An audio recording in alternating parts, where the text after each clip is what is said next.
Hello and welcome, ladies, gentlemen, and those who have yet to make up their minds. Today we're going to talk about Kinky Boots.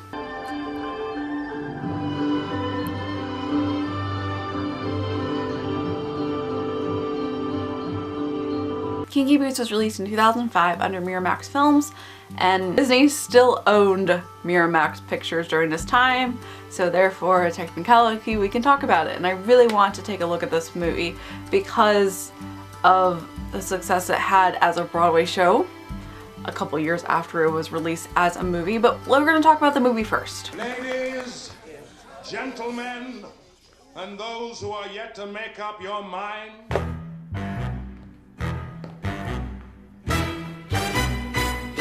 Kinky Boots is based on a true story. It is about a shoe factory that is on the verge of closing, and they have to find a niche market in order to succeed. Look behind you. What is it? It's your niche market, Charlie.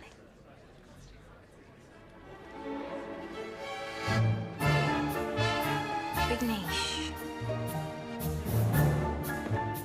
And this actually did happen, obviously not to the extent that we have this personal story, but it is based on a real shoe factory that went through the near failure of closing, and then they were able to create boots for drag queens and were able to stay in business. It takes place in Northamptonshire, and we have a wonderful cast of British actors. I've never heard of any of them, but they did a very wonderful, fantastic job. Joel Edgerton is Charlie Price, who is our main star. That's all his story, and he has to deal with his father dying, which isn't really a spoiler because it happens within the first couple of minutes of the film, and it's all about him taking on this business and making better decisions and saving the business with the help of his friend Lola. clean off again. Like most things in life, it cannot stand the weight of a man. Oh, here we go. Oh, God, love us. Hold on.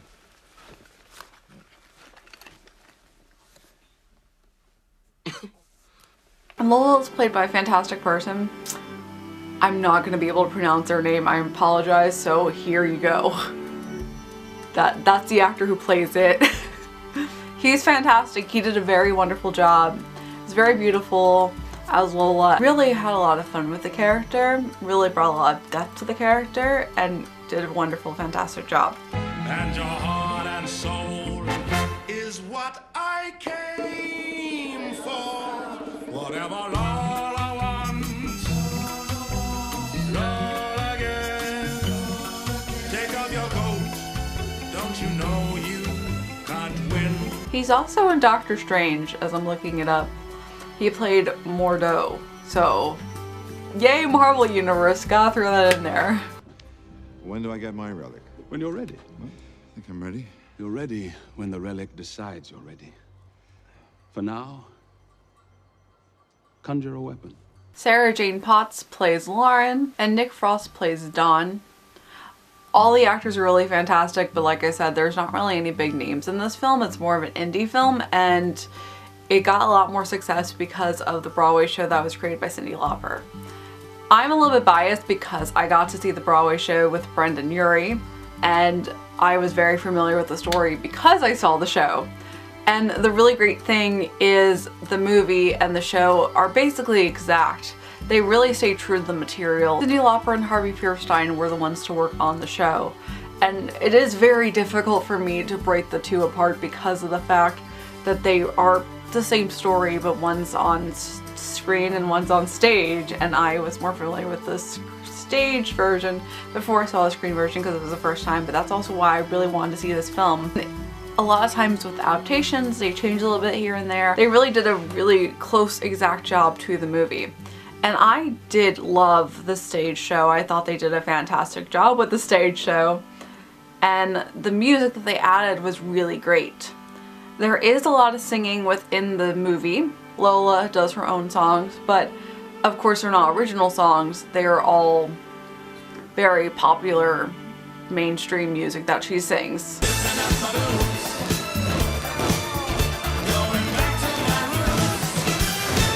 But overall, it is a very fantastic movie, and I really enjoyed watching it again.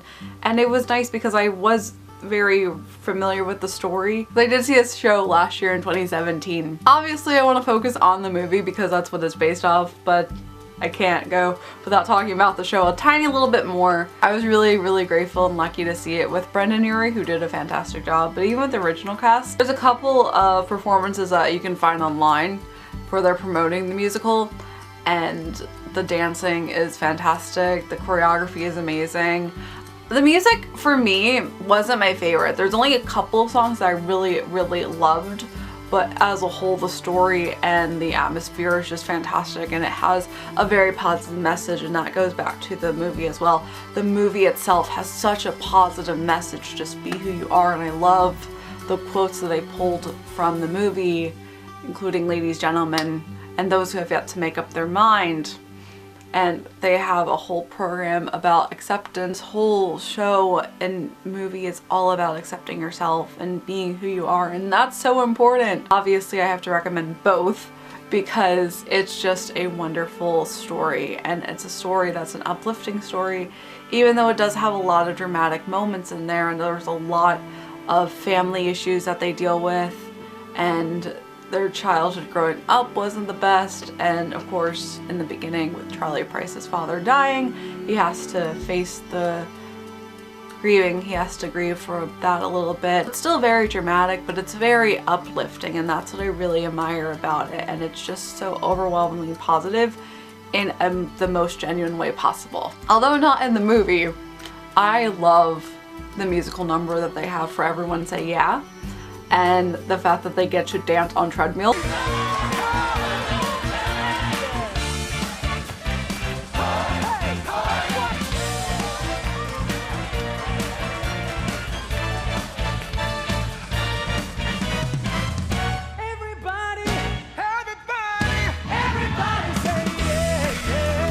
It looks so much fun.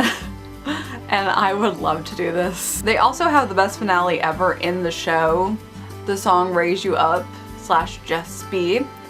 It is the same ending that the movie has, but the song just adds so much to it, so that's another element that the Broadway show I prefer a little bit over the movie.